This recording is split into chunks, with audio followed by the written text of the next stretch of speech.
क्या करें, राह देखे नजर रात भर जाग कर, पर तेरी तो खबर न मिले। बहुत आई गई यादें, मगर इस बार तुम ही आना, इरादे फिर। কেটে লবণ হলুদ মেখে হালকা আঁচে মুচমুচে করে ভেজে নিলাম।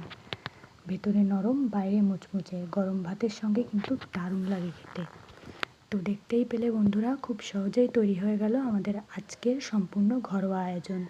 তাহলে বন্ধুরা, আজকের কোন পদটি তোমাদের সবচেয়ে ভালো লেগেছে আমাকে অবশ্যই কমেন্ট করে জানাবে।